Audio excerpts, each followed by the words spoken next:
Real people, real stories, real f***ing life. The Relentless Project. And now, your host, the man on a mission to ignite your inner fire, Ish Lopez. So sit back, relax, and prepare to be inspired. Iron City Mike. What's up? Finally on a podcast. Yeah. You've been like one of the only people have actually like recommended to me. Like, oh, you gotta get Mike on. I'm like, all right, let's talk, and then we'll get Mike on. So I'm glad you're here. I appreciate you for jumping on. I don't even know where to start, bro. Like from day one, my first class was you. I don't know if you know that. Yeah. We talked about that briefly not long ago, but I didn't know that until and I was late. Yeah. I was late. I didn't have a gi. And you just like doesn't matter. Boom, Get in. and you just kept jumped in the circle, and I'm like, what the fuck? Now I've done classes before. I've kind of like jumped in and out, and like some horror stories of jiu-jitsu. You know, everyone sees me. I'm a bigger dude. Yeah, so you know they're coming at you. Yeah, and I'm like, they're coming at you. You got experience, and I would always say no because I never had structured Right. experience. It was always like I'd jump in on a class. I used to do like underground fighting back in Erie, but like it was all striking. Never really like and wrestling. Never like jiu-jitsu. Right. Yeah. Do you have jiu-jitsu experience? I'd be like, no. Thinking like I'm good, right? Right. Dude, and they'd be out to try and kill me, and I'm like fighting for my life. I'm like, Sometimes I wonder if they're trying to prove that jiu-jitsu is valuable, right? Like it's like your first day, you're like there, like kind of like trying it out. So I wonder if they're like, oh, we gotta show him like this is good, right? Like this is good stuff. Make him believe that this is worth it, right? So wow. like that's a way that I would look at it. You know, like, you know, maybe some people are real jags and like they're just trying to beat you up because you're a big dude. But I do feel pressure sometimes. Like if I'm like showing somebody like I got to prove to you that this is a value and that this works. That makes sense. Yeah. Now that I like been doing it for years, I'm like always trying to like I feel like I'm like always trying to push it on to people. Yeah. And like now it makes sense because I'm always like, oh, dude, this works. Yeah. But I guess I never thought about that. It comes full circle. Like that first day. Yeah. They're probably like, so like up until now, you're like, man, these dudes are jags. Like, why are they coming at me like this? But now it's like, oh, well, maybe they were trying to like enlighten me, like show me like, hey, this is real good stuff. Cause I mean, like one of the things that I notice about jiu-jitsu, and I don't necessarily, it's definitely something we have down here, but I don't necessarily think it's unique to us. I feel like it's very common amongst all jiu-jitsu. Jiu-jitsu people want you to love jiu-jitsu, right? So like when people come in, you know, like everybody in that class is like, man, I hope this dude signs up today. Like, you know what I mean? Like there's like, oh yeah, more training partners, another person, and stuff like that. And it's like, all right, well, if you come in on your first day and you like beat us up, you're not going to think, you're going to be like, oh, this is a bunch of bullshit. Dude, that's crazy. You know? So that could be a way to look at it. But then also like, it depends on who you were going with. Like if you were going with someone slightly experienced and that happened, I'd imagine that they felt pressure to prove that this worked. If you were going with someone who maybe was like kind of like a few months in, maybe they were like, oh, finally someone new. Now I'm not the low man. Now let me do my stuff. Yeah, you know? let me perform. Because now. they were probably like, man, I've been waiting for someone new to join, you know, because like I've been the low man on the totem pole this whole time. It's hard to catch up, right? Because we're all training together. We're all getting better at fairly even paces. So like me and like, you know, if I start 2 months ahead of you, like I'm 2 months ahead of you for a bit, right? And like then like the learning curve, like we'll start to equal out at a point in time. But like, man, if I took those first 2 months and I was just like, I lost everything I did in the gym, right? Like I was just like, man, I couldn't beat anybody. Now there's a new person. I'm like, oh, nice. So what do you recommend if you're, hypothetically speaking, 3.5 years in and you're still struggling to beat people? Oh, dude. No, that's how it always is. I'm jiu-jitsu training. I'm jiu-jitsu specific training. I am now over 13 years into specific jiu-jitsu training. I am now 16 years into MMA. But like, dude, I struggle. Did you have wrestling before that? Yeah, I wrestled my whole life. What got you in wrestling was first, I'm assuming. Yeah. So I always ask this question, especially people who start with wrestling, because wrestling's like America's like that's it. You know, Oh, yeah. Wrestling's America's like pastime. America's known for wrestlers grappling. Like, what made you go from the leap to like also do jiu-jitsu? So I started doing jiu-jitsu for MMA. I went from wrestling to MMA. So I wrestled my whole life, youth up through college. I wrestled 1 year at Waynesburg College. Now it's Waynesburg University. And I just wasn't a very academically strong student in the sense of discipline. So for example, like I could pick up information, retain information. I never studied a day in my life.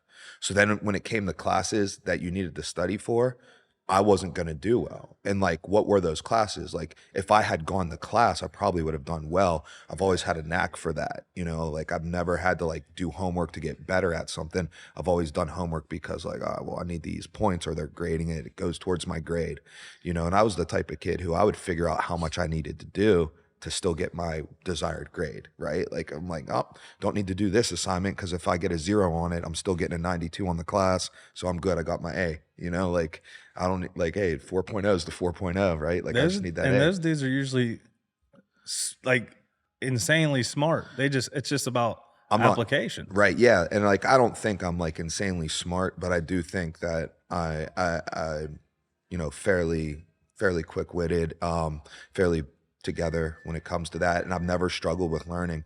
But then I get to college and there's some classes, for example, my history class, you did not need to go. You didn't need to show up. You needed to show up for 2 days, midterm and final. He said it's right off the book. I was like, oh, nice. I'll just read the book, right? So then like, you know, I've read the book, or I thought I read the book like up till the point of the midterm. Then when I get in there and I'm like, whoa, I don't know nothing.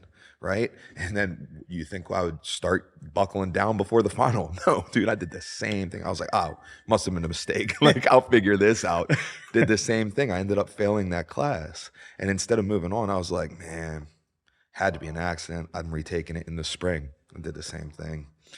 Yeah. I was like that with school too, though. Like, if it was on the board, yeah, I could probably remember it. Yeah. Like, I never took notes. Right. Like, yeah. they, you know, in college they printed out PowerPoints and stuff, and like I'd go over it while they're but like I never went back and like studied. I'd like I was like the party kid, especially freshman year. I'd be like, oh, let's go there. And I was like, oh, I'm studying. I'm like, for what? Like, right, yeah, you're smart, dude. For what? Yeah. And like I could right. never like. I was just never that kid, and I got good grades, you know, A's, B's. Yeah. But I can't just study, like, and jiu-jitsu is one of those things that you have to, like, you can't just show up, Right. do it, and leave. Like, and I struggled my first couple of years because I'm like, I have to, like, Yeah. do more. I have to do, like, outside of class, I have to drill this. Yeah. I have to do the reps. I have to There's open mental mat, like, reps, right? Yeah. Just thinking about it. Thinking about techniques has done a lot for me. Like just getting these mental reps in. I feel like it really helps, like, you know, me nail down what's going on. And like, to me, the mental reps aren't difficult because it's something I enjoy thinking about, right? If I catch myself off in a daydream, I'm probably thinking about wrestling, jiu-jitsu, MMA, like something like that, right? You know, like if I'm just like kind of pacing around my house and all of a sudden I'm moving in my stance, or I'm shadow boxing, right? Like, it's just because what makes me happy is these sports. So like, you know, it's like first thing that pops in my head, I start thinking about it, I start moving, I'm getting these mental reps in. And it's not something that I have to go seek out though, luckily for me. It's just something that comes to me because it's like, it's what I'm interested in. It's who you are. Yeah. Where I struggle is on the studying portion still, right? So like for me, like continuing my education, I'm like watching instructionals, like trying to see little different details of different techniques, maybe different techniques in certain positions where I have a limited knowledge of and stuff, to like broaden my knowledge, especially as a coach, you know. As an athlete, I could be very narrow, right? Like I wasn't the guy who had 1,000 techniques, right? I was the guy who was really good at specific techniques, right? When I got into a position, I did A or B, A or B. If A or B didn't work, we tried again, A or B. A or B, right? Like, and like, that was pretty much it. So pretty standard, but what if you're not my style and I'm coaching you, right? What if you're a different style? Like a great example is Christian Schaefer.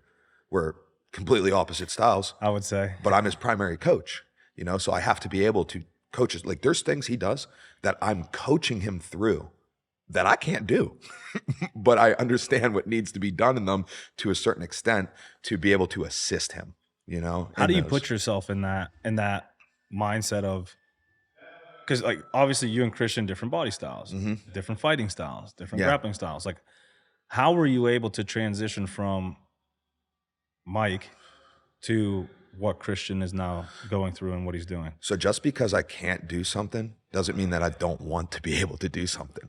So a lot of what Christian does, I would love to be able to do, like his inversion, his leg entanglements, the way he's able to be kind of like smashed up underneath in a guard and still create the leverage to elevate, the way that he's able to maintain strength in positions that also require flexibility, right? Like I would love that. That would be really ideal if I could do that. And I just don't have the discipline to change my body to the point where I can do that, right? Like I should do that, and I think about doing it, but I'm not gonna do it, right?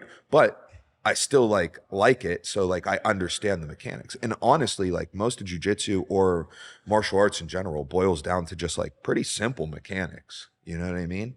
Like one of the most simplest things you think of when you think of jiu-jitsu is an arm bar, right? An arm lock. And what are we trying to do in an arm lock?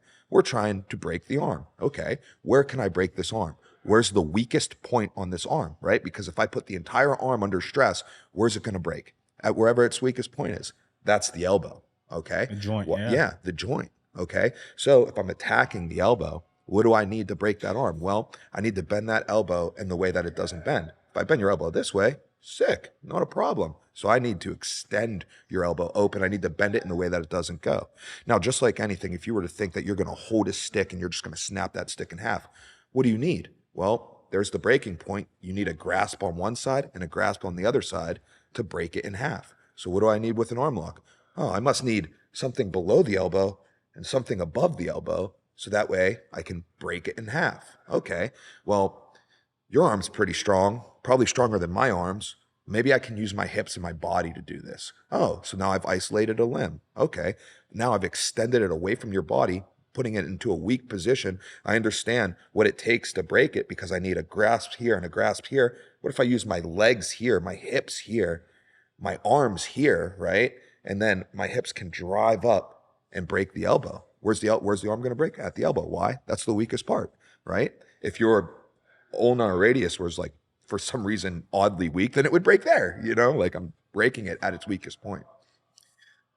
So like that translates. Like there goes an example of an arm bar, right? We just went into like a kind of like a quick depth into it. But like everything works like that.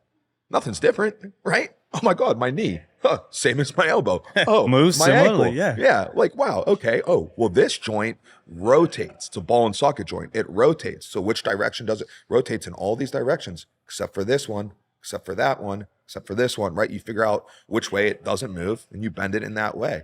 Now, in order to bend it in that way, what does it take? Certain controls, all right? Am I strong enough to bend it in that way? What muscles can I use to attack it? What body parts can I use to attack it that give me an advantage over you that allows me to move your body in a way that it's not supposed to move to break your body?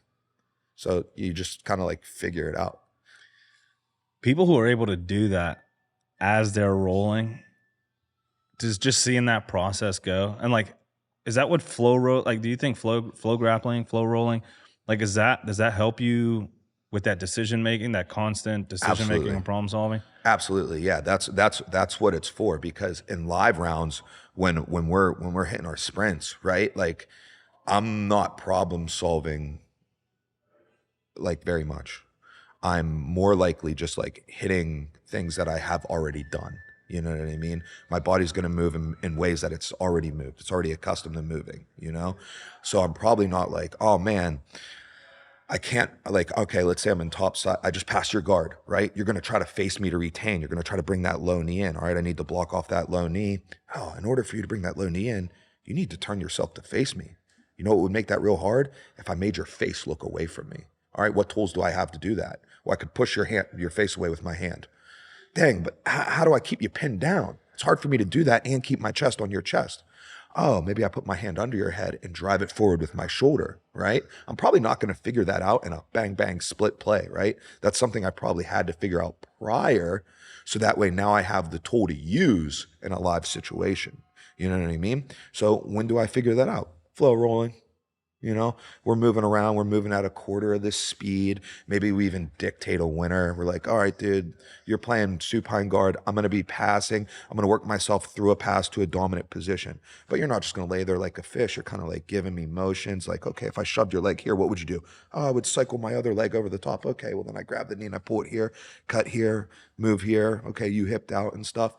So in order to get a good flow roll, though, it takes two. It takes two people of skill to flow well, right? Like it's difficult to keep that constant movement. Yeah, and resistance. The right amount of resistance. There's a touch. There's a finesse to it, right? And then you also both need to have, for whatever purpose you're looking for, you both need to have like an understanding over what your reactions would typically be to emotion. You know, that's where you get real good value out of flow rolling. I get my absolute best flow rolling in with Warren, which makes sense. Yeah, two people who've He's been the best here. doing this a while. Yeah, he's the best here, and I'm in like the category below him. There's a group of us there, and I'm in there. So like I'm getting my best flows in with Warren because he has all the correct reactions to things. He's got all this time on the mat. He's got so much finesse, right? Like, you know, if you think about like your strength or your mobility or your athleticism as a dial from 0 to 100, man, where are your clicks at, right? Like a lot of people, their clicks are just like 0, click 50, click 100. Like that's it. You got 3 speeds, right? One's got 100 speed. He got more. He can go 0.5%, 1%, 1.5%. You know what I mean? Very precise. All these different clicks, which allows us to have very good flow rolls. And then you get into that like kind of like flow state where like you're doing different pressures, you're up in different intensities, and you never speak. You never speak. We're just back and forth. Moving. And then like ultimately we know like I'm working single leg. So ultimately, you know, I'm going to finish this single leg, but he's hipping in, he's going shin whizzer, he's cutting back, he's passing the head to the outside, and I'm just chaining through it. It's my favorite type of training. Flow rolling. Mm-hmm. Got to do that more. Obviously you've been around the block. Like you just the way you talk, the way you carry yourself, just watching your coaching, like how can you walk us through like what's your experience up to deciding to become a coach? Because you have guys who do MMA, do jiu-jitsu, they're great, and they're just a good training partner, whatever, and then that's it. Yeah. Like you've taken yourself to it's almost like another realm of like now you're taking on the responsibility of bringing up the next generation of fighters, of competitors, of grapplers. What led you to that decision? Man, there's a couple factors that I would say led me into coaching. The first factor was scarcity. You know, Warren was the coach. We were growing as a team, and we needed more coaches. And there was a gentleman, Lance Thompson. He now owns a gym in Du Bois, Pennsylvania, React BJJ. So he started coaching. He was like a level above me, and you know, he was driving down from Punxsutawney. You know, so it's a bit of a hike for him, driving down every day to Lawrenceville. And so like I was there, I mean, I live around the way. So I started coaching as well, helping out, right? And just from being like one of the senior students at the time when coaching was needed, you know? And I had also coached wrestling, was a high school wrestling coach. So I had some experience like with just like advising people like in these realms, you know, and through coaching, I got better at coaching, you know, like I learned a lot about coaching from Warren. I coached at Gateway High School under coach RJ Santilli. I learned so much about coaching from him. Right. And like the weird thing about it, or maybe it's not the weird thing, it's through observation and just like hidden lessons. And they might not even have been trying to like teach me how to coach better or whatever, but just like, you know, like watching them do it, and like if they would see me like teach something or criticize an athlete or bring up, like they would like give me like advices on way to handle things and stuff like that. And, you know, just like how you get good at jiu-jitsu, just through time, I feel like I got decent at coaching. I ultimately knew I wanted to coach in the grand scheme of things because I didn't want to have to get a real job. So like, you know, my goal was, all right, I'm going to fight so I don't have to work. And then at some point in time, I'm not going to be able to fight. By then though, I'll be able to coach, and hopefully I can coach so I don't have to work, you know, like, so If you love what you do, you never work a day in your life, they say, right? that's it. Yeah. That's crazy. What would you say your coaching philosophy is? Like, what is your approach to coaching? What is your like goal when you're My goal is to coach you to the point where you don't need me. So what do I mean by that, right? Like when I teach you a technique, I don't want you to do the technique A, B, C the way that I said because I said it. I want you to know why it works, okay?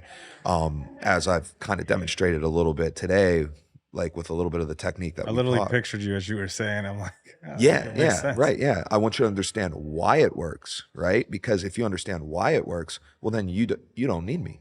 You know what I mean? So now, like, you can make the adjustments you need for yourself. If you're like, all right, my ultimate goal here is to not let him turn his face to look at me, because that's step one on him retaining a guard, as we discussed, for like a side control escape. Okay, well, I used an example of using my shoulder, right? Maybe you're going to use like maybe you're going over top of the head and you're going to use your lat or something like that. Like, you know what I mean? Maybe you're going to circle to the legs to make them point away from you. You know, you're like, okay, ultimately, like, they just can't face me. If they can't face me, it's going to be very difficult for them to achieve their goal of retaining a guard. So what are the things I can do? So just like understanding the why we're doing it. Like know? the principles, Yeah, the essentially principles of it. principle-based. Absolutely.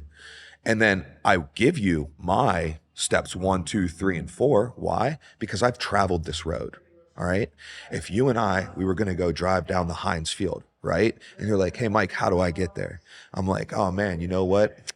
I'm gonna run down Penn, cut across 16th, roll through the north side, right?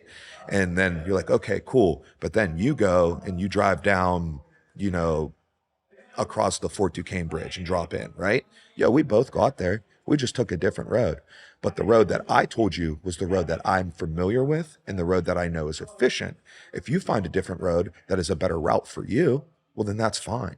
You know what I mean? Because you know the end goal and you know the things that it requires to accomplish the end goal. The path you take is irrelevant to me, but I'm going to show you a path because I know an efficient way. So why wouldn't I show you that efficient way?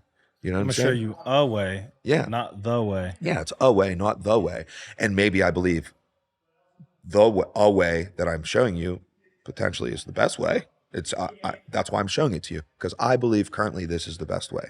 You know what I mean? If I learn a new way and I'm like, yo, you know what? They built a new bridge to go across. It cuts right across diagonally. We're taking that one. You know, like, all right, I'm switching it. That's the way I teach it now. You know, I'm teaching the best techniques that I know to accomplish the goals that we need to accomplish. But what I need you to understand is why these techniques work. You know, what do they accomplish? The little things that they accomplish, you know? I also think it helps you remember, right? Like if you're like, oh, where do I put my foot? Where do I put my arm? Where do I put my elbow? Where do I put my knee? All right, well, they can't turn into me. Oh, here goes a bunch of stuff to put in their way. Like, you know what I mean? Like, Yeah, and if you showed them that, yeah, they create that pathway, like you said, in flow rolling. Like they've done that before, so they can go kind of like that's like their safe haven, their safe spot of like, oh, my shield is going to be, you know, my knee and my knee and elbow. Yeah. Like, and then I'll figure out something else when I can. Right. So it kind of gives them that. When I teach combatives from my department, and one thing, our home position, we call it, is the body lock. Like getting to the body lock. Yeah. If someone crashes on you, you want to, you know, create the shield, crash in, and get to the body lock. And then from there, you can decide to take them down. You can decide to wrap them up. You can decide to disengage. Like, but getting to that home position is something familiar. We're going to teach you how to get there. We're going to teach you a way to get there, an efficient way. Yeah. And if you figure out, you know, if you take 2 punches and then you're able to swim under, get the underhook, and then get to the body lock, you got to the same destination. Yep. So it's crazy when I've been coached by many people in many different realms, and when you see coaches that you look up to who you're like, man, I want to learn more from these people, they embody kind of like this stuff, like your approach. Yeah. And it's wild because it's like people like you, and let's say someone like Bernardo, who I had last year. You two have never crossed paths with each other, probably. Nah. But your coaching philosophies are very similar. And like, where does that come from? It must work. If this dude's saying what this dude is saying, and their approach is very similar, and they're not under the same people, it's probably working. Right. Yeah. And it's crazy when it all comes together. Tell us about your MMA career. You're kind of like a heavy hitter. I don't think you have an enemy. You probably have enemies, but I don't think you have. Every time I hear your name, it's like, and it can be any gym. Like, oh, dude, Mike Wilkins, solid dude. And I'm like, who the fuck is? And that was when I was first. I'm like, who the fuck is this dude? I mean, I know he's a trainer at the gym, a coach. Right. But like, who is this? I had a good run back in my day, and I think I did it with a lot of character, and I think that's why people, tend to maybe not think negatively of me. You know, I feel like when I was making my run, not only was Stout PGH behind me, but I felt like the whole city was behind me.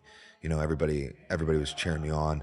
I never had any like disputes with anybody in the local scene. You know, I've never had any disputes with anybody, period, actually. And it's just, I think I'm ready to have disputes.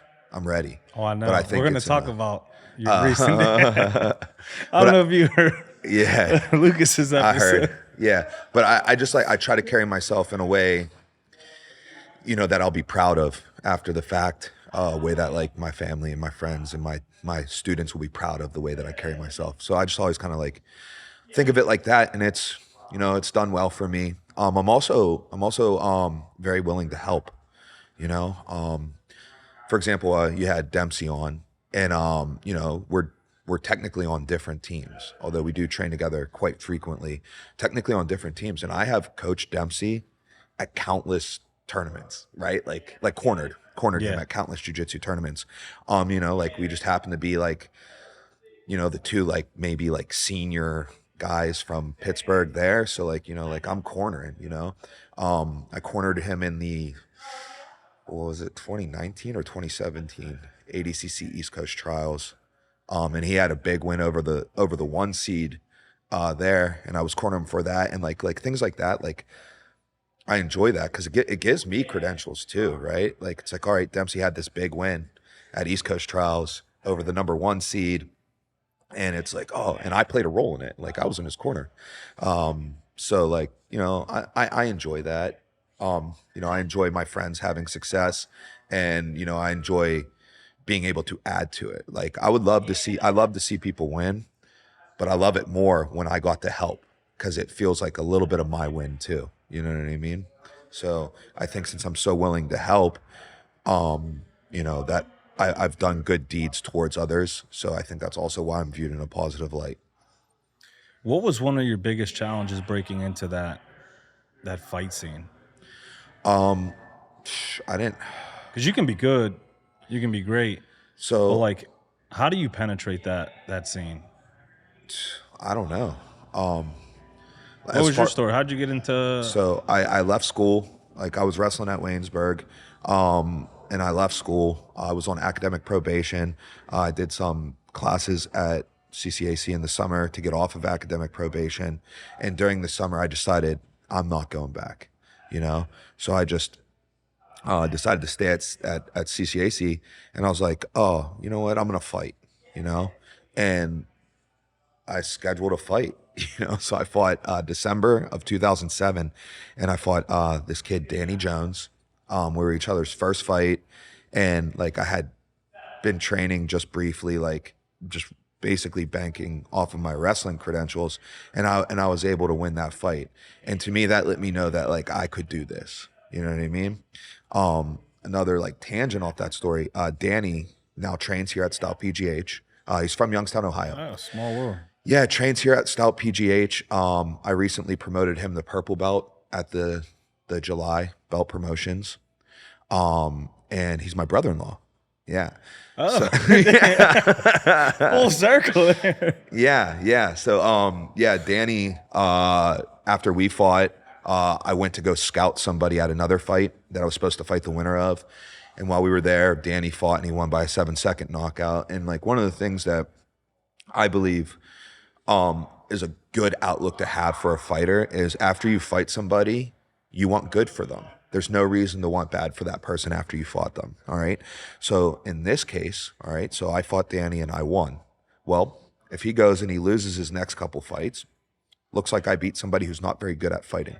If he goes and wins his next couple fights, now all of a sudden, it looks like my win had value. I beat somebody who's beaten other people. So I beat a good opponent, right?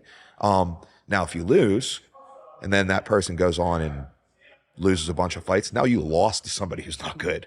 So, like, if you lose, you're really like, come on, dude, you need to be like crushing people, right? Yeah, so make that me way, look good. Yeah, yeah, I'd be like, oh yeah, well, he's 6-1, but his only loss is to George St. Pierre. Like, you know what I mean? Like, it's like, oh, that doesn't sound bad, you know? So I've always rooted for my opponents post fight. So I was there rooting for him, and that was cool. And then some fights in February we were both at, supporting teammates. So we talked to each other, became friends, and then we both fought again on the same card in April. And I was speaking to him afterwards, and his sister was there. I was very respectful, didn't make eye contact, nothing. I wouldn't break away and even glance over. But this is 2008, April 2008. I got home and I had a MySpace friend request from her. MySpace. Yeah. Damn. And I was like, well, game on. Yeah. So. Hey, the world works in funny ways, I Yeah. always say. It's cool how that comes. Like, one thing I love about, especially the fight scene, and I probably hit this a lot, especially on this podcast, but the fight scene in Pittsburgh is like, it's getting crazy. It's getting insane. But like, everyone fights each other. Yeah. And then everyone trains with each other and then helps each other. Yeah. And like, there was a point in time I didn't know what gym like people were out of. Yeah, that's common. You know, like Siebert, for here. Jones. That's common for here. Because you see them, you're like, oh, I see you down Stout every Saturday. Like, oh, I see you at Mat Factory every Sunday. It's like, yeah, you're like, what team are you on? What are you fighting? You know what I mean? And it's like, oh, like, and everybody has their like team, you know. But we're very, we're close with the Mat Factory. We're very close with the Mat Factory. Isaac, you know, one of the greatest dudes that you'll they're like you ever have a dogs chance down to meet. there, man. They're They just are. like, I love They it. are. I hear like they have every Friday. I believe it's every Friday or every other Friday now. They Oh, put the together, like, 8 a.m. LEO LEO stuff. Yeah, I see I'm that. like, dude, that's Yeah. huge. Uh-huh. And they go over there and like, at first it's a select few. It's cops who already train, Right. that go, right? And you're trying to get people in there, and people are like, you know, people think cops are like, you know, tall, but it's like, bro, they put on their pants like everyone else, and like Yeah. trying to get these cops to train, it's like pulling teeth. Yeah. I'm like, you've taken a job that you may not go home from. Yeah. Like, and it can be something as simple as you doing something bad or wrong because you aren't trained, or someone doing something to you because you aren't trained. Recent video, a cop is literally getting like schoolyard choked over his car, and he doesn't train or didn't appear to train. Right. Pulls his gun out, shoots the dude, kills him. Yeah. Bro, there's 1,001 things, and I haven't been training long, maybe 3 years. Yeah. But like 1,001 things that you could do in that situation that now spares you from taking someone's life Yeah. and spares this dude his life. Yeah. Like, is it justified by the eyes of the law? Sure. Right. But in policing, we call it lawful but awful. Like, Right, it could have been avoided. Yeah. Like, that didn't need to happen. Yeah. So like them implementing that, Stout has anti-fragile. Yeah. Like, jiu-jitsu has taken it upon themselves to like recruit training to civilians, to law enforcement, to the help. Adopt a Cop The Adopt a program. Cop, one of the best programs, Yeah. man. Like, that's how I got started. Yeah. That's how I actually got started here. And Yeah. then I graduated the program, and I was just like, nah, I need more. Like, Right, yeah. let's, like, that's it. But nah, I need more. And I just, it's something I've adopted. Yeah. Jiu-jitsu became like a part of me. And you know what's crazy? A 230-pound dude doing jiu-jitsu, right? Yeah. And then I come here and I see dudes bigger than me, and I'm like, shit. Thought I was on to something. Yeah. But what's your stance? Like, how has have you been a part of it? Like, have you kind of trained with cops and stuff? Yeah. Because I know Logan. I love when I'm like training with Logan. he'll show a technique and then he'll come to me and be like, hey, like something you should do. Probably don't do it this way because of your belt and stuff. And he'll like give another perspective in the middle of like a drill class or something for me. And I'm like, oh shit, yeah, cool. I didn't even think about stuff like that. Yeah, I mean, so I do some private lessons with some cops up in Zealy, and I basically, I mean, like I worry that like I don't want to claim to be an expert in these fields, right? Because there's so much on the line. Like I'm not an expert. I'm not an expert in them. No, you're showing application. What I do know though is like I am an expert in grappling, you know? So I just teach them regular jujitsu. And if like we're talking about like, you know, like certain variables, like maybe especially like I'll speak to strikes, which I have also expertise in being a professional MMA fighter. So I just teach everything I know the best that I know it. And hopefully it's helpful. And there's been times where it has been helpful. One of my students who I do private lessons with, I have three officers that I do private lessons with up in Zealy, and one of them recently used like my cement mixer technique like in the field, you know, and stuff like that. And like, so he was like, man, he was like, this stuff, like I'm telling you, because it controls this, it controls the head and the arm at the same time, bro, like, and all this stuff like that. And he actually had to use it, you know? So like that's wild. That's cool. Kind of gives me some like, it makes me feel good, you know, that something I did was helpful. But like, I'm just teaching you sports. I'm just teaching you sports. And it's going to carry over because, you know, sports imitate life, you know? So when you're out in life, it's going to carry over. Like, you know, that people oftentimes want to talk about like, oh, like self-defense versus sport jujitsu. My sport jujitsu, I'll tear you up. And that's a very thin line, right? Because like sport jiu-jitsu in the realm of what?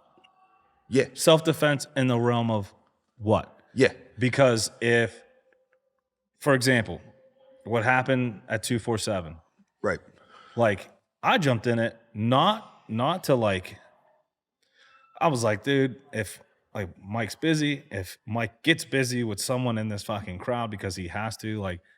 Yeah, that's gonna be a bad day. That's what I was trying to avoid. Yeah, I'm like, I ain't protecting nobody other than people who don't know they need it. Yeah, right. But like sport jiu-jitsu, the deeper you get into sport jiu-jitsu, the better your problem solving becomes. Yeah, the better you are under stress, the better you perform under stress. Like so many factors come that translate to self-defense. Right, and we get these people who And I can speak on this because I do both. I do knife work. I've gone to Craig Douglas's ShipWorks classes multiple times. I do, you know, there's this other company called Guard Solutions, like all these dudes who specify in like combatives, defensive tactics. And it's funny because all of them are black belts in jiu-jitsu. Yeah. Everyone training combatives or teaching these are black belts in jiu-jitsu. Yeah. And you have the guys under these people who are taking their classes who don't train jiu-jitsu, smacking sport jiu-jitsu. And you're like, it's like, bro, everyone you're training under we did this has mastered jiu-jitsu. They're mastering jiu-jitsu, and now they're applying it. Yeah. Because of their sport. They don't have a black belt in combatives jiu-jitsu. Right. They have a black belt in jiu-jitsu. Yeah, like you want to talk about my sport jiu-jitsu, be like, oh, that won't work in the street. Bet. Try. Bet. I'll do all my sport moves on you in the street. It's going to hurt more. Like there's no mats. Yeah. Some of my favorites, like, oh, I'd bite you. I mean, I'm going to control every single one of your limbs. I'll bite you. You know what I mean? Like, all right. Dude. Bite you back. I actually practice controlling another human every day. Every day I practice it against other people of my same skill level who also practice this every day. What, you think you're going to see red and get off on me? Like, you've got no shot. Oh, that's my favorite. You've got you've got absolutely no shot. You will black out because I put you out. Like, that's all there is to it. And that's if I'm being nice. Yeah. If I want to be nice, I will put you to sleep. Right. If I don't, I'm going to break your arm. Yeah, you can't bite me if you're missing teeth. Yeah. And like, I'm speaking on my past life, so if anyone listening to, I don't partake in this anymore. When I would get in fights in the street, elbows were my bread and butter. Because if I missed an elbow and hit the ground, like it would hurt, but I still have my hands. Yeah. Dude, you can do some. You want to bite me? I'm gonna fucking. I just don't understand what they think biting's gonna do. Like, what do you think it's gonna do? Piss me off, right? Like, I mean, like, even if you bite a chunk of me off, right? Did it make me pass out? Did it put me unconscious?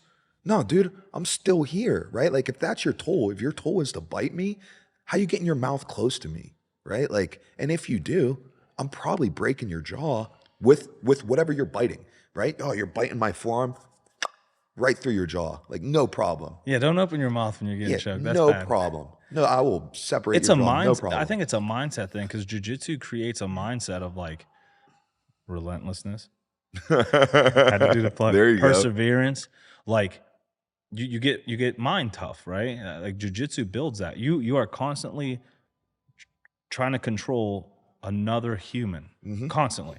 Yeah. Like it's not like other sports where, you know, go, okay, break. Yeah. Okay, go, break. It's like, no, you're going until one of you loses.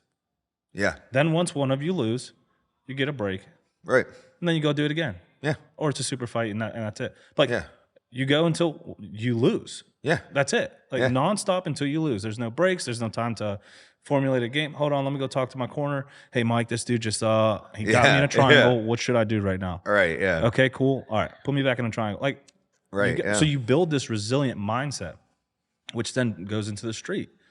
Like if you have that resilient mindset in the street and you're defending yourself, you have a better possibility of just someone who's like, dude, I'll black out if you're trying to fight me. I see red. Yeah. Dude, that's the worst. Like, yeah. Growing up, when I would fight like that, it never ended well. Yeah. It never ended well. I'll be honest. I've taken many licks, but it never ended well. Once I learned how to fight, I stopped fighting because I knew like, there's not. What am I going to gain? I trash this dude, and then I get in trouble, or I get trashed because I underestimated some dude like a dumbass. Like, there's nothing to gain from that. Yeah. You know. So that's sport jiu-jitsu versus like. I think if you have a solid jiu-jitsu, you're more likely to survive an encounter in the street. Yeah, and survive absolutely. being like injuries and stuff like that, not just like death. Because although a lot of that stuff can result in death, but like, do you want to hurt yourself and get a hospital bill or it's like I think if you have a solid jiu-jitsu foundation, you're more than likely. This is not a plug to start jiu-jitsu at the Stout PGH, but it is. Every cop who started our department has like 8, 9 people. A couple of them are Zilly, so you probably run into them. But every one of them, like those are the dudes I'd go to war with. I'd go to battle with them because I know like their capabilities. I know they're about that life, and I know not even like on the toughness part, but like I know they'll be able to control a situation. Like they're not going to be overbearing. They're not going to go overboard. They're not going to hurt someone that doesn't need hurt. Like. They're going to be able to control and maintain control of a situation. Yeah. Because of the training that we do at jiu-jitsu. Yeah. I mean, I think anything you practice relentlessly, anything that you practice, like, consistently, you're going to get better at it, right? Like if we were like, dude, every day me and you were going to meet down here at 8:30 a.m. and we're going to play old school lunchroom paper football. Dude, in like 3 months, we're going to be pretty good. Right, we're gonna like be like, oh, like you know what I mean. I'm like, pretty all right if I do say so. Already, like you know what I'm saying, like boom. So like it's like okay, like I think everybody can agree with it. If we just like went to the bar and threw darts every night, like after a while, we're gonna be all right. We do this every day. Every day we're in here doing this. We're gonna be good. Now where we might not feel like we're good is because we're comparing ourselves to other people who are doing it every day. But if imagine this. All right, so you made like a little bit of a joke earlier about like, oh, like, what about after 3.5 years if you're still not good type thing, right? Dude, imagine you versus yourself the day you walked in. How bad would you beat yourself? It would be. I'd fucking destroy myself. It'd be a myself. nightmare, right? So imagine instead of you comparing yourself to like your training partner, Nick, right? Who you both have been training and you're training every day and it's like, man, I still have trouble passing his guard. Man, he's still able to hold me down in a side control, like da-da-da. You're both getting better every day. Imagine instead of judging yourself against Nick, you judged yourself against that you who walked in that first day. And you're like, dude, I could finish that dude in 30 seconds. Now it's been 3 years. I can finish that dude in 12 seconds. Like, you know what I mean? Like, that's a good way to look at it. Yeah, Because oftentimes we do find ourselves in everything. That dude makes more money than me. yeah. How much money were you making 10 years ago, though? Right, yeah. Yeah, I mean, I'm It's making like, a oh, lot more money okay. than then. Yeah, I'm doing better. Right, that yeah. dude, his jiu-jitsu is insane. Yeah, Like you said, how was your jiu-jitsu 3 years ago? right, yeah. I didn't even I wasn't, other than the gym, I love the gym, I wasn't training anything. The jiu-jitsu started my deciding to man, dude, what if a fucking knife gets introduced? Yeah. So I started doing knife work. Then I Yeah. started doing gun work. I started, and I'll admit it, I was like that guy who would go to the range once a month because I had to. Now it's like weekly. I Yeah. go to the range. I'm like, if I'm going to train jiu-jitsu this hard, Right. I need to train everything in my life that matters just as hard. Yeah. From real estate. I can't just show up and buy and sell houses. I need Right. to further my education. I need to dig into this, dive deep with the podcast stuff. I can't just show up and talk to people. I forgot who it was. I think it was Britt who I sent the first talking points to. Okay. And I'm like, wow, that's was it Britt? No, it was Dempsey. It was Okay. Dempsey. I was like, I sent them talking points. I'm like, hey, just so you have an idea, I don't like to catch this whole podcast is about inspiring other people, helping Right. other people, Yeah. little entertainment factors. I talk a lot of shit, but it's not meant to put people on blast or these other podcasts where it's just about drama and shit like that. It's Yeah. if we talk about stuff and people can pull lessons from it, awesome. Yeah. So I sent them talking points, and that's something I was looking into. And when we met up to film, he's like, bro, I've been on a few of them. No one's ever sent me talking Yeah. points. No, I've been on. I'm like, oh, dude. I've been on man. my fair share. I've never had talking points. Yeah, and it's I might talk beforehand about hey, we're not going to talk about this. We're Yeah. not going to talk about lay some ground rules on some things that I don't want brought up. But and that's fair. it. Especially with me, I don't want none of my personal life. Yeah. Not my profession. People Yeah. know what I do, but they don't know where to the extent Right, or anything. yeah, I don't yeah. need that out. So that's why I was like, well, and the talking parts aren't this is what we're going to talk about. Nothing. It's hey, this is what I'm going to be bringing This up. is what I'm hoping to get to. Hoping Yeah. to get to. This If is we the get spirit to, of this. the Yeah. spirit of the conversation. So, and back to that, jiu-jitsu made me really dive deep in everything I do, right? So people launch podcasts. And what puts you at the 1%, the top 1% of podcasts? What? 20 episodes. Oh, really? Okay. 20 episodes. 99% of podcasts fail After 20. because they don't have Or yeah, before under 20 episodes. Yeah. Okay. So if you launch a podcast Yeah. and you have active listeners after 20 episodes, you're in the Right. top 1% of podcasts. Oh, nice. Okay. That's wild to me. It don't even make sense. Because think about the amount of podcasts you listen to that are out. Yeah, I've heard similar stats about just business in general, 99% fail within the first 5 years, right? Type of thing. So I've heard it, it makes sense that. And it's the relentlessness. If you continue, I'm gonna just keep. That's why it's called the Relentless Project. We're saying by mistake. But if you continue something, for example, jiu-jitsu, how many people? And the perfect example, because you see this, how many people come through the doors, and then you never see them again after X amount of time? Yeah. Oh yeah. What is the turnaround in jiu-jitsu under a blue belt? Oh, I mean, it's got to be A lot. a lot. Yeah. And then, I'm sure you heard of the blue belt fever. Yeah, or whatever. yeah. The blue. It's I mean, you get your blue belt. All right, I'm good to quit now. Yeah, and I'm guilty. I'm guilty of that. I got my blue belt. I was coming 3-4 days a week. I got Yeah. my blue belt, and automatically life happened, and I could only come 1 or 2 times a Yeah. week. And I'm like, I catch myself what am I doing?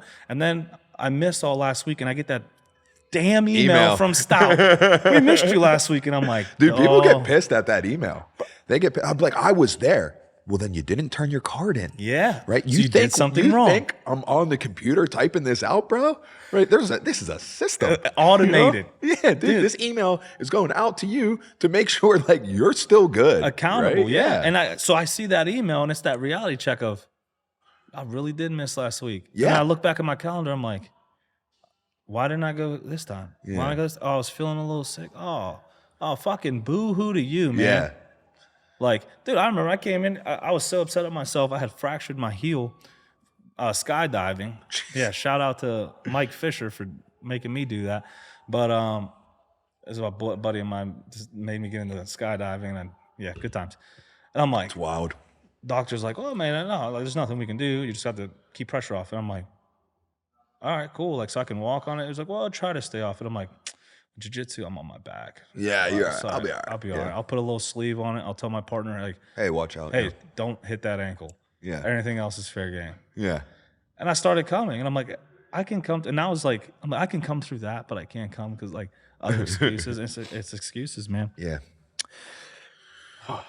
Damn, this is so good. Where'd you get the general nickname from? Oh, this is a good one. Do you know Vince Mang? Yes. All right. So Vince is one of our brown belts. I know, Okay. I like see him and stuff like that. So he runs our Monroeville school. One of my best friends. So Vince, myself, Vince, and my brother AJ, we went to Philadelphia to do a jiu-jitsu tournament, right? And this was in the heat of my MMA career, so I wasn't taking jiu-jitsu very seriously, right? So we go out to Philadelphia, we weigh in for the tournament, and we're gonna coach two youth students in the morning there. One of our friends, Dave, his daughters, he took them out there to do the tournament. And so we're going to coach them in the morning, no big deal. We got to be there at like 10 a.m., but we're not going to compete till the afternoon or whatever. So we go out to dinner and me and AJ start drinking, right? And Vince is like, oh, what are you doing? We're competing tomorrow. And I'm like, yeah, dude, in jiu-jitsu. So I get hammered, right? Like I'm like borderline blackout. We wake up the next morning, we go coach these girls. They both win first place, so great job on them. And then we're laying around all day, hungover, right? We all end up getting sick. Like Vince and AJ get bronchitis. Like we don't know at the time. We just think we're hungover. But Vince and AJ get bronchitis, and I do too. But mine turns into pneumonia. So we compete at this tournament, and AJ and Vince are going first, and it's not going well, right? We're getting kind of beat, all right? And then it was my turn. My bracket started, and I just like brought the dog out, you know, and like it's time I did my thing, right? And so like I'm out there like I'm not feeling good, but I just like snap, boom, and I'm just in my zone, and I'm winning my matches or whatever. And Vince was like, "Yeah, man." He was like, "Man, we were sucking," and then he was like, and then Mike came out and slapped the C on his chest. He's like, "He's the general." He was like, he wasn't letting us go down like that. And like right then, it turned us all around, and then they just started winning.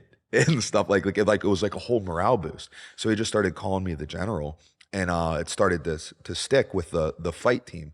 And on the fight team at this point in time, I was kind of like a player coach, where like I cornered the amateurs and I gave advice, but I wasn't the coach.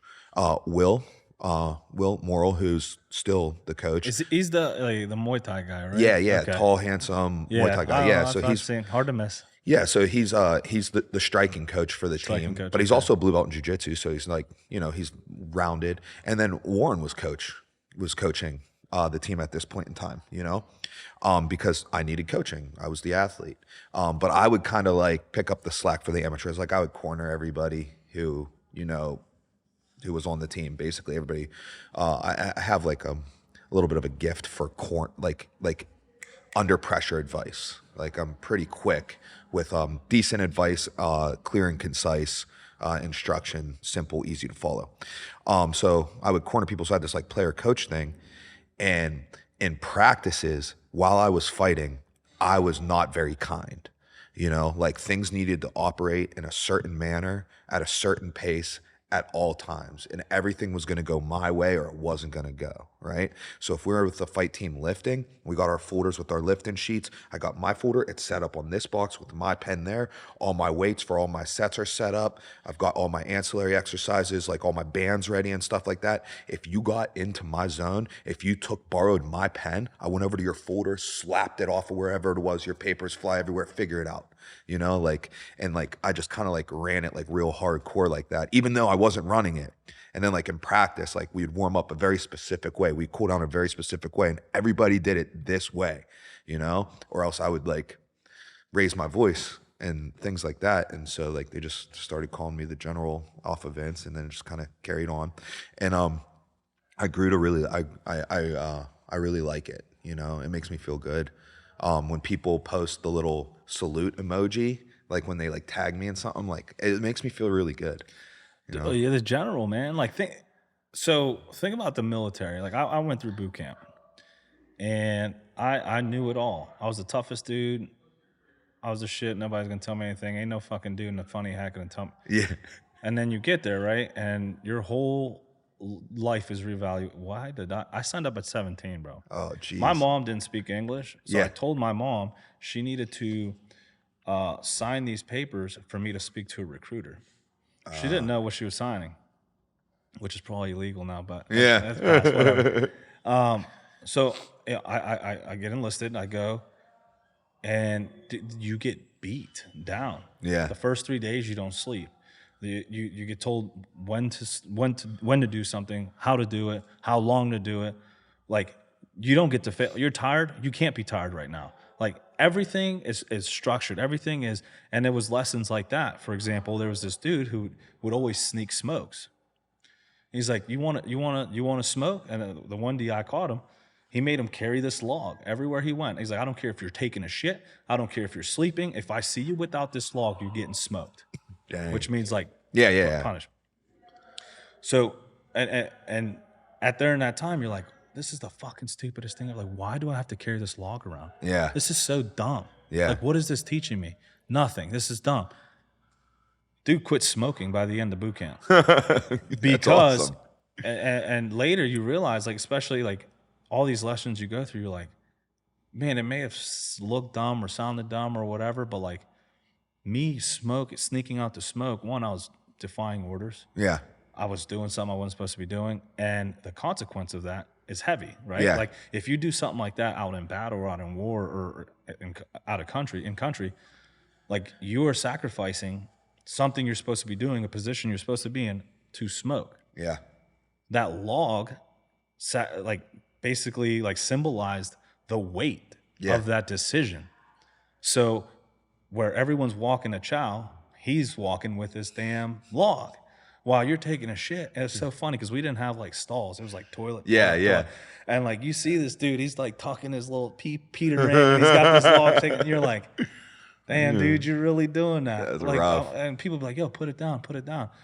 Like, no, DI's not here. And he's like, nah, dude, like, because if I get caught, like, because he did something sneaky already and got caught. Yeah. So in his mind, he's like, nah, dude, like, this is what I got to do. Like, I can't put it down. Yeah. Because I already tried to game the system, and Right. this is like what happens after this. You know? Yeah. What's next? So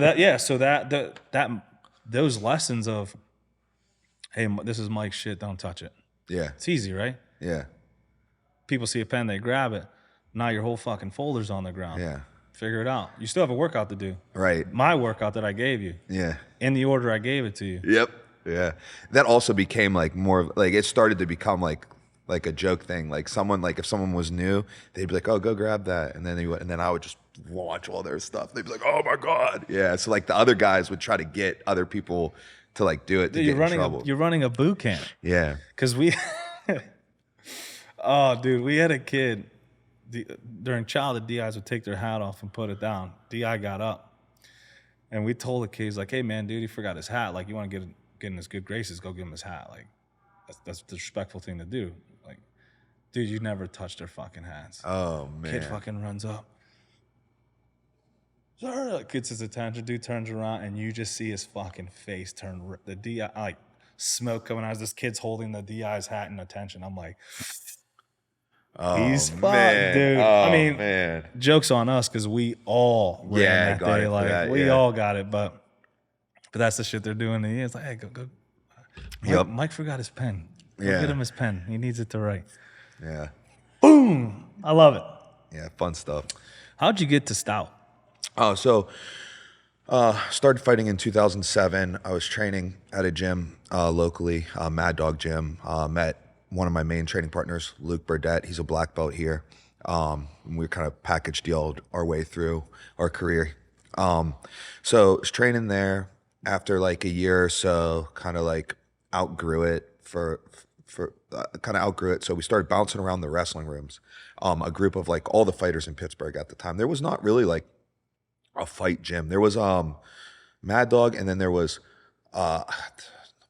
Pittsburgh Fight Club. That was the iteration at the time, which was, went through so many different iterations. It was Pittsburgh Fight Club, then it flooded came back with new, like a new team, and then it was Fight Club Pittsburgh, and then it was Greg Rudolph owned it for a bit, and I can't remember what it was called then, and then Mark Cherico owned it, and it was Cherico Martial Arts, and now Kama owns it, and it's the Academy.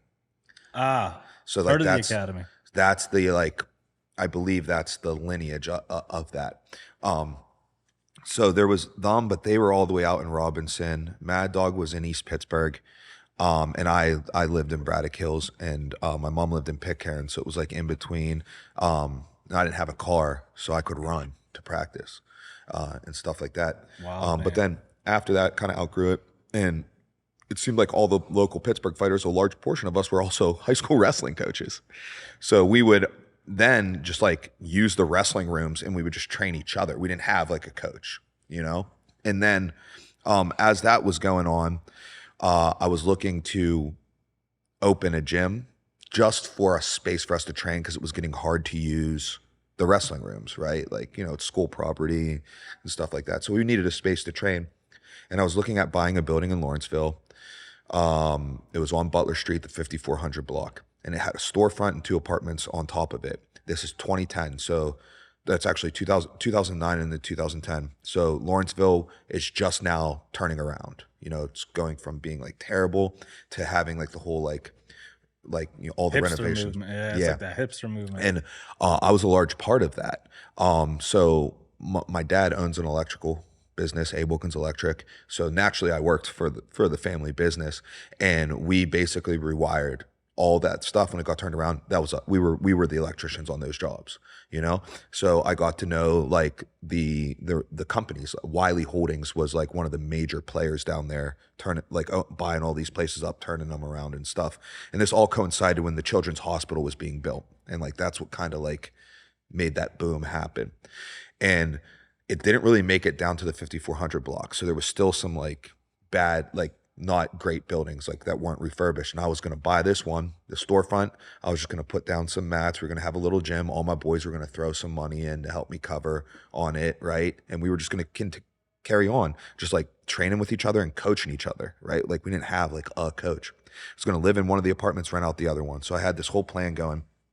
And this guy that I was buying the building off of, he was running Wiley, and he was going to rent a space to Warren, just 2 blocks down.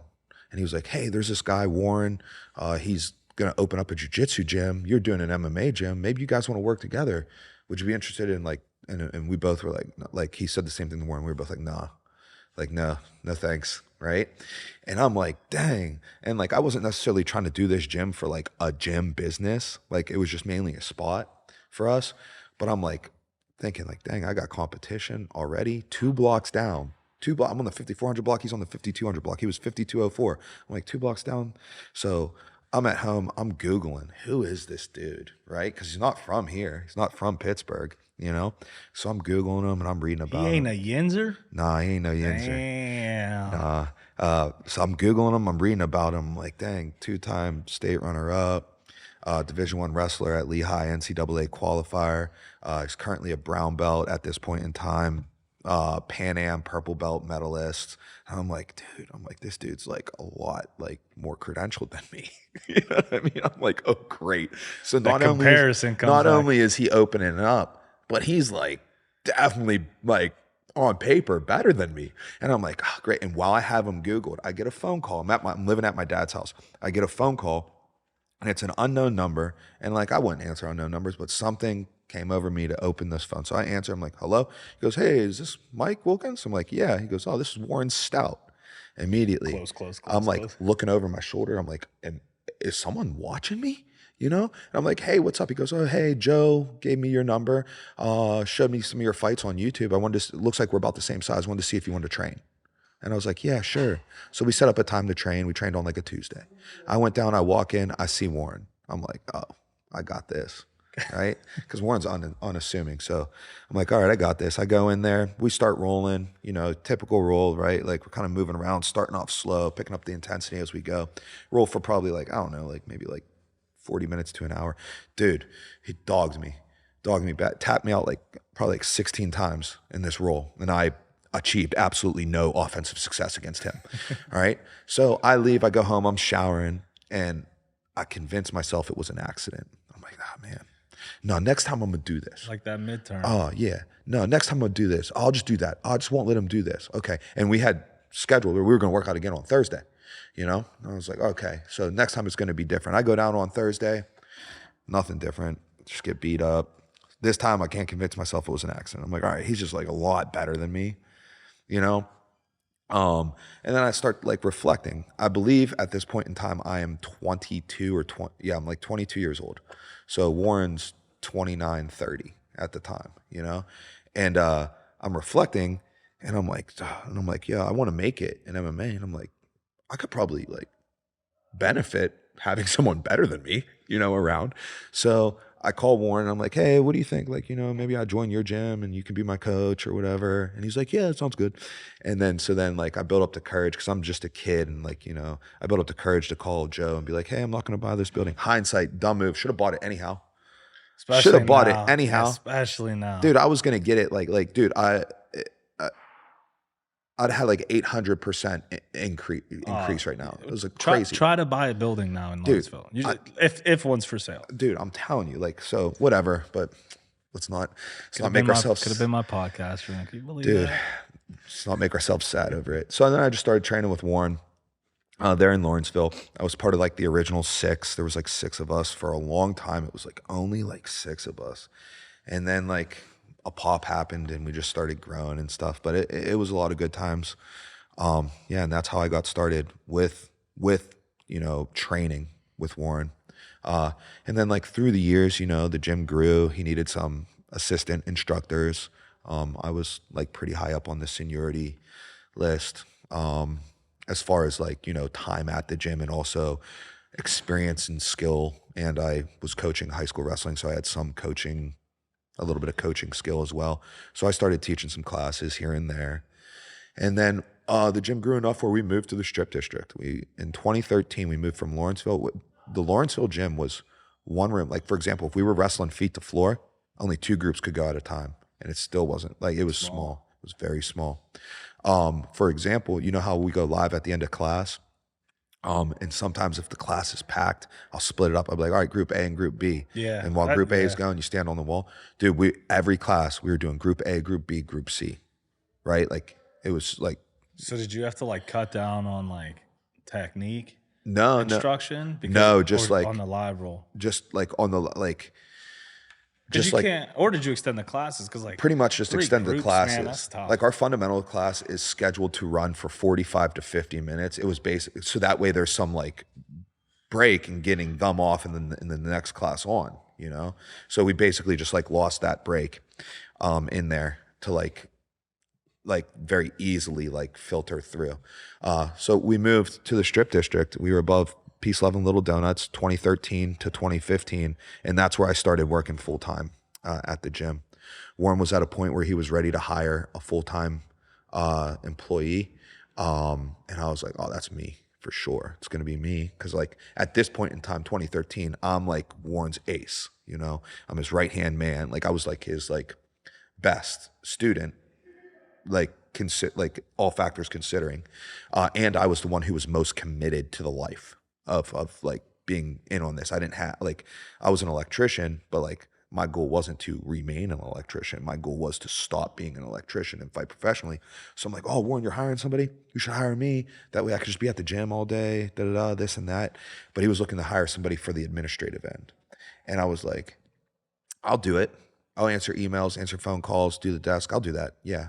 Like whatever gets me out, like of working, like that way I can work at the gym, be at the gym. And he was like, nah. He's like, that's not you. And I was like, what?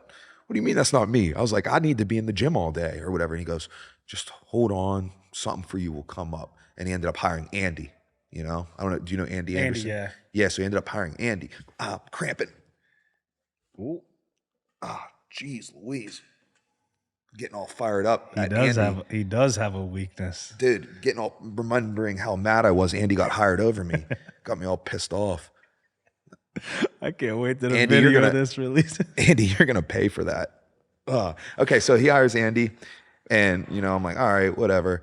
And then Comes around April 2013 comes around, and he's like, all right, I need a head kids instructor, full-time job. And I'm like, oh, nice. I'm like, yeah, that's me. And dude, it ended up being so much better than like being in the admin portion of the company, right? Like my job is I only teach classes and train. So like my workload is like almost nothing, right? Like I was already teaching. It's all you do, you know? You do that for a living. So it's like right, yeah. Coaching, you show up. I was already teaching and stuff, so it was just like, you know, upped my class load, right? And I had like, now I was like in charge of a program. So I was the head kids instructor, and I still taught adult jiu-jitsu at this time, and I was teaching an MMA class. So I was doing that. April 1st, 2013 is when I started. It was full-time at the gym, but I held my electrical job at the same time because we were on a 122 unit apartment complex in Delmont, and I was the foreman of that job, and I wasn't going to step off that job on my dad. So I told my dad, I said, hey, it was called Valley Stream. I was like, hey, I'm going to finish Valley Stream. When Valley Stream's done, I'm done. He was like, all right, cool. So it took me till September 27th, 2013. So you did both of those. I did both. It was tough. And in that time, I only fought once. In that time, I fought a pro fight too, in that time. So I was working 2 jobs and training to fight, and I fought professionally during that time. But then September 27th, 2013 rolled around, put a bow on that apartment complex, walked off. That was it. Life changed forever. That was it. I was full time at the gym. And then it just kind of like grew since then. I grew with the gym. We opened up our Cranberry location, and then that moved to Zealy. We opened up Monroeville, then we opened up Bridgeville, brought a bunch of people on, like incrementally, which is something that I'm really proud of. That we're able to do is that we're able to have full-time staff, you know what I mean? And like Warren has done such an incredible job of that. And that's something that like, I don't believe would have happened, you know, without him. I think that's very unique to him. The fact that I get to provide for my family doing this, right? Most people who do this have another job, right? And it's not just me. There's a long list of us who like, this is all we do. Me, Logan, Warren, Brittany, Will, Vince, Rocky, Jonas, Zach, and Sage, like, you know, like they're, and like, I know I'm like airball on some people. You ever sit back and like just think to yourself like, wow. Oh yeah. Like how, like where you started, not even just you, but the gym, like Little Lawrenceville room to, this is one of what, 4 or 5 locations? 4, yeah. We have 4. One of 4 locations. Mm-hmm. And none of the locations are like half-assed. No, Like they're all very strong. Very strong locations. Very strong. You ever sit back and go like I don't know, over beers or something, just be like, yo, like look what's been built here. I reflect on that quite often by myself, you know. I reflect on that. And even like your situation, like you wanted that full-time position so bad. Yeah. You're able to do that for people now. Like Britt was talking about, you know, quitting her state job. Yeah. And heading into this full time, like, dude, that's so surreal. Yeah. That was one that I'm a hire that I'm most happy with. Like, you know, because her, Christian, and Lucas are pretty much my hires. Like I like kind of was like, all right, these are mine. Like, let's hire them. Wow, and all I'm missing is Christian on the podcast. Yeah, there you go. I got them all. There you go. Done. And they all had unique positions to come into while they were being hired. But Brittany, she was in a time crunch window, and the thing with Brittany though is we had to contend with a real career, right? So we had to, you know, make sure that this was the right move for her long term when she had something, you know, stable going on. Whereas Christian, he got hired. You know how he got hired? School ended. He graduated high school. All right, dude, you're on. Like, you know what I mean? Lucas is like a little me, right? Like his goal like is to fight for a living, right? And like there was like, he wasn't looking to have like a different job, right? Just graduated college. He's like, yeah, I'm going to just fight for a living. It's like, oh, what other job are you going to do? I mean, whatever gets me by until I'm making enough money fighting. I'm not looking for a career job. Like, this is it, right? So like, they're easy hires. Those ones are easy hires. It's like, what else are you gonna do, right? Like, Christian, what are you gonna do? You're gonna go, like, work at Giant Eagle or something. Like, you know what I mean? Like, I can't even you just picture graduated him. high school, you Yeah. know? I'm like, you can work jujitsu full time, you know? So like they were easy hires, but Brittany was a difficult hire. And the other thing about Brittany's hire is that it came with like a time crunch window, right? So there was a position that had opened up and we needed to fill that position. And we were like, all right, you basically have 2 weeks and me and will work overtime and cover those 2 weeks. And then after that, we're going to assign these classes to multiple different people, or you can have them all, you know, and then work here full time. So that's how we got her in. What advice do you have for people who you know, maybe have heard this, or they come to your classes and they're like, I want to be like Mike. Obviously be like yourself, but like, yeah. What advice do you have for people trying to, I want to be jiu-jitsu competitor full time, or I want to be a fighter full time? Like, what advice would you give them? Because Brick kind of shared some things you and her spoke about that kind of gave her the this is what I need to be doing. Yeah, I mean, we had some hard talks about it. I said some things that I believe I just was as honest as I could be, and they were things that would hurt your feelings, you know. But this was a pivotal moment, and I needed to say what I believed, you know. So what I would tell you, if you want to come in and you want to fight for a living, or you want to compete in jiu-jitsu for a living, you got to know that the road is long. The road is very long, and you can't rush it. You know, we get guys and girls who come in and they're like, "Oh, can I join the fight team?" And I'm like, "Oh, you got to do this, you got to do that, right?" And I would say on average, if you come in and you're looking to fight, you can't even practice with the fight team for probably a year to 18 months, right? Like, and that sometimes is too long for people. They want it. They want that instant gratification. They want to be on. They think they're ready for it instantly. And I'm like, imagine that.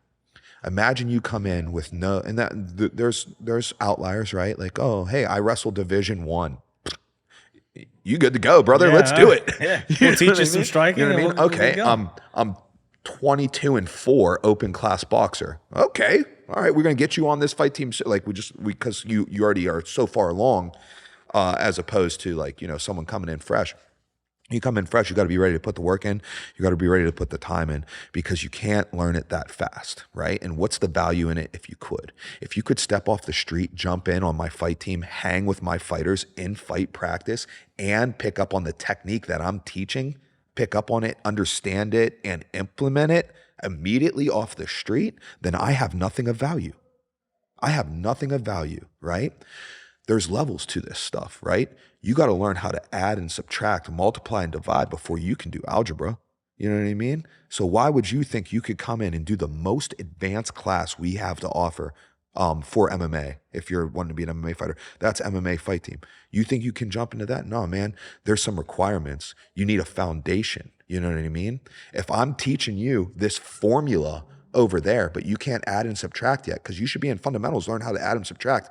How are you going to do that formula? You're not ready for it. We got to build your foundation up so that way you're prepared for what I'm teaching over there. So that way you're skilled and equipped to handle with the type of training that we're going to do over there, you know? And that can't be rushed. You can't learn all of your foundation in a month, 2 months. You know what I mean? It takes time, and it needs to take time, because it needs to not only do you need to prove that you know what you should do, you need to prove that you're fairly capable of doing it, and you need to prove that you're fairly capable of doing it consistently, you know? So it's not just like, oh, like people will be like, hey, what's it take to get my third stripe? You know? And it's like, all right, well, it's an instructor's opinion, but some things I'm looking for is I'm looking to see that you can do the correct moves successfully against a resisting opponent, right? It's like, okay, first, can you be a good drill partner, and can you learn the techniques, right? All right, that's like stripe 1 to me, okay? Now, what if you can do that your first day? Do you deserve a stripe on your first day? No, because there's an element of I need to see that happen consistently. Maybe you could do it in this position, but you can't do it in that position, right? Maybe you can do it because you focus this day, but you're not going to focus every day. I need to see that consistently, right? And then comes down to second stripe. What I generally look for is like, all right, Are you going to make the right decisions in live training? Are you going to try to attempt the correct techniques in live training? Success doesn't matter, right? Because you're making the right decisions. If you keep making the right decisions, success will come, right? I see you do that, and I see you do that consistently. Now I'm looking at the second stripe. Third stripe is I need to see some success there. I need to see some success, and I need to see it consistently, you know? So it can't be rushed because consistency cannot be rushed. Consistency takes time. You know, you can't be consistent in one day, right? How do I know that? I need to see your consistency over months because I need to see that pattern develop. And then when I believe you're ready, you come in, and anybody who takes that path always is happy that they took it. There's not one single person who's like, man, Mike, I wish you would have threw me in before I was ready. You know what I mean? Everybody sees it, because if you ever catch somebody in who's not ready, they, number one, are going to struggle in practice. And number two, they're also stealing someone's practice. Oh, I was thinking about that the whole time. My last drill, nothing against my partner, he was new. Yeah. And we're doing ankle locks, straight ankle locks. Not straight ankle, we're doing ankle locks. Yeah. And I'm like, oh man, dude, I don't get to do this a lot. I'm so excited, right? Like I just watched Christian at 247. I'm Yeah. like, I'm trying to fuck with legs, dude. Yeah. So I'm excited. I get partnered, and the dude looks at me. He's like, I don't know how to get into this. I'm like, okay. Like I'm not a coach, so I'm like right. trying to coach him through getting into the position. I'm like, okay, like we're gonna get in here, and he's struggling to get into the starting position. Right. Yeah. And people are like 5, 6, 7 reps in. I'm like, all right, man, like. And I was like, all right, well, this is going to be. That's the day. Yeah, that was you day. paying it forward. Yeah, that was your pay it forward day. Yeah, so I'm know? like helping him get to it. And like, I didn't get to rep it as much, but I kind of lost out that day. Yeah. I also think I gained, because I. Right. You definitely did gain, and you paid it forward. So one of the things is like the environment that we hope that is created down here is that pay it forward environment, because every day is someone's first day, right? You know what I mean? So when it was your first day, I hope that your partner, if they had more experience, was a gracious partner and they were willing to help, right? And why were they willing to help? Well, because maybe someone did that for them, right? So they weren't blowing you off and mad that like their practice was not as ideal as it could have been that day, And so you just did that for this person, and hopefully he sticks with it, gains skill, and then gets partnered up with someone new someday and is like, man, this practice didn't turn out the way that I wanted to be. But when that's not okay? On the fight team, dog, right? You know what I mean? Yeah. Like that is okay at the fundamentals levels, right? That's what the fundamentals levels are there for. That is not okay in the advanced class. Now, that does not mean that you can't struggle with the technique. Everybody's going to struggle with the technique, but it does. But like you have to have the requirements to get through to get through it, right? You can struggle with it, right? But like if you didn't have the elements it takes to put together to build that technique, then it's not about struggling through. So now what you're making me do is you're making me take a step back and teach you A, and then B, and then C, which I just taught in fundamentals class the hour before. But now, hoping that you retain that to learn how to put them all together into this formula, which is just like irrational and not realistic. It's that instant gratification. And it's like everyone wants, like, I'll attribute it to the gym, right? Strength. Everyone wants strength, right? I want to be big and strong. Yeah. They don't want to go 2 hours a day, 5 days a week, lifting heavy shit to the brink of puke, throw up. Like, people look at me and they're like, oh, dude, how do I get like that? And I'll tell them, like, I'll give you the plan. I'm like, it's no fucking secret, man. Like, it sucks. I'm going to tell you, it sucks. My eating sucks. The hours I put into the gym sucks. I wake up at 4 a.m. I'm there for 2 hours. Like, the process sucks. Yeah. But I'm going to give it to you. It's no secret. Right, yeah. And then I see them a couple months later. I'm like, oh, how's that going? They're like, I couldn't do it. I'm like, yeah. You didn't want to get big then. Yeah. Like, that's all there is to it. You want to be big. You didn't want to get big. Yeah. Like, yeah. You had a choice to do it or not to do it, and you decided that it wasn't worth what it took. Yeah. And it's the same with like being a fighter. Everyone wants to fight. Like I personally love violence. It's a beautiful sport. Yeah. Where two people can go in, inflict damage, shake hands, and then go have a beer because they didn't have one during their camp, and now they're chilling with their family. Like, bro, you just tried to destroy a man in a cage or a female in a cage, and now you're just like, no. I like that. That appeals to me. Everyone wants to be a fighter. Yeah. But they don't want to come and do grappling class and then come and do striking class and then come. They just want to be on the fight team, or they just want to be, put me in a cage. It's like my first time in a cage, coming from the street, I was like, why did I do this to myself? I fucking destroyed. I got destroyed, like brutally. And I'm like, there's no. I fought every day growing up. Yeah. I can't fight this dude. But it's a whole different element. It's a discipline. Yeah. Me and Lucas were talking, but there's a psychology behind like fighting, but it requires hard work. Everyone wants like patience. Yeah. How do you get patience? You deal with things that test your patience all the time. Yep. You build your patience. How do you get strong? You deal with resistance all the time. Then you get strength. Like that, like all the best things that come require work. Like you're never gonna be handed something like I hear this a lot, man. How do you get your blue belt? Dude, I don't even know how to get my blue belt. I got my blue belt just by fucking showing up, getting my ass beat. That's how you're gonna, like that's it. The only way you're gonna get it. Well, how do I get it? How do I get it? And I tell them, I'm like, how about you stop focusing on getting the blue belt? Why do you want it? Yeah, like why do you want your blue belt? I guess that's the best question. What does it mean to you? Yeah. Do you think like this when I wrap this blue colored cloth around your waist that you're better at jiu-jitsu than you were the day before? Right? Like yeah. Is it that? Is it that? Like, because it's not like there's not like it's not like, oh hey, Ish, now that you're a blue belt, let me show you the secret move that I wouldn't show to white belts. Like, you know what I mean? Yeah. He goes, yeah, we let you struggle that whole time just for fun. You know what I tell people? I wouldn't rush to get their blue belt, because once you get your blue belt, it's a fucking green light. Dude, it is. Like, it is. It's a green light. Like people are gonna look at you and be like, he should be able to deal with it. Yeah. So you want to know how you get your blue belt? Be able to deal with it. You're able to deal with it. You know what I mean? Like if we put a blue belt on you, that means I feel like I can get after you. Right? So you better be able that's bad for me to get after you, you know? And I tell him, I'm like, dude, like, just show, like, you haven't even been to class last week, and you talking about getting your blue belt. Yeah. Go to class. Ask me, what do you got to do to get to class? Show up on time. There it is. The blue belt will come. Yeah. And I was talking to Lou. It was like episode 6 or something like that. And he said something that I was like, it put in perspective, like, a lot of people become result-oriented. Yeah, instead of being process-oriented. Instead of process-oriented. And yeah. It's like, dude, that is everything we do in life. How did you get your black belt? Did you ask for it? No. Or did you fucking just kept doing come tomorrow, yeah, did reps, then the next day, or maybe you missed tomorrow. Like people miss a day and they're like, oh, fuck, I missed a day. So what? Come tomorrow. Yep. It's the same with the gym. I can't make it 5 days a week, so I just stopped going. Yeah. Can you make it 3 days a week? Because that's all you need, dude. Yeah, like if you can make it 3 days a week, come 3 days a week. Yeah. You can't make it can you come 2 days a week? The Adopt a Cop program, 1 day a week.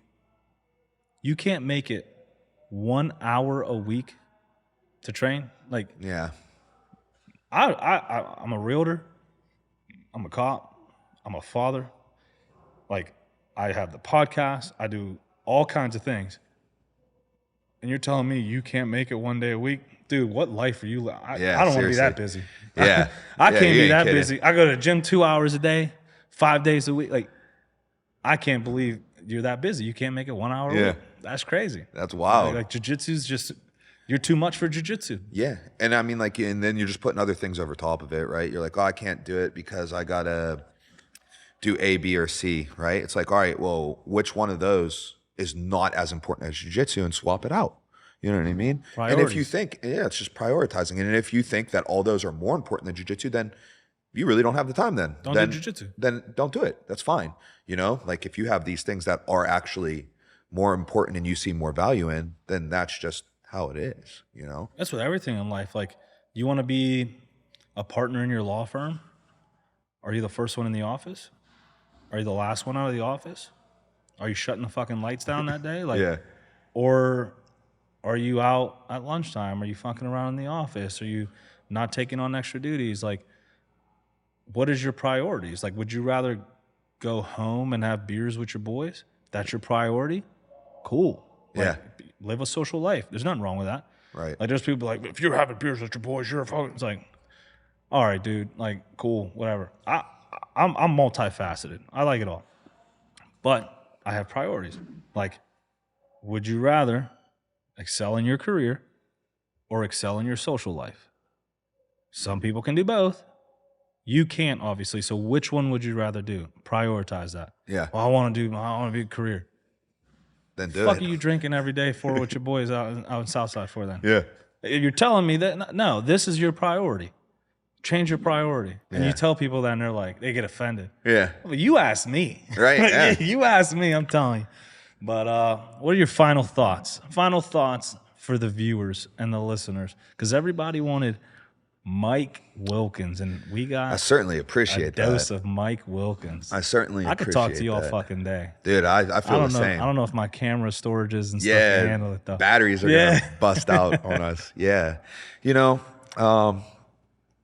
final thoughts. I mean, like, you know what I mean? Just like figure out what you want, you know, be consistent, you know what I mean? And then you're gonna work towards your goals, you know what I mean? And your goals might change, that goalpost might change, and it might, you know, more so match what you actually really needed. But like, don't look for the shortcut, you know.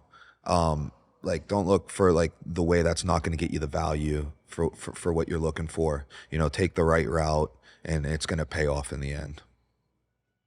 Iron City Mike speaks. All right, well, I appreciate you for coming on. Appreciate you having me on. General. All right, brother. I'm sure I'll be seeing you again on this podcast. for sure. All right, brother. Thank you. Thank you. You've been listening to The Relentless Project. Ish Lopez grew up in the heart of the inner city, but he managed to build multiple income streams, join the ranks of law enforcement, and dive into countless ventures, all thanks to the incredible relationships he forged along the way. And now his passion is to share those stories with you. Make sure to connect with us on social media. Find Ish on Twitter and Instagram at The Ish Lopez, and the show at Relentless PRJCT. We're on all the major streaming platforms, from Spotify to Apple Podcast and Google Podcast, and wherever you like to catch your favorite shows. See you next time on The Relentless Project.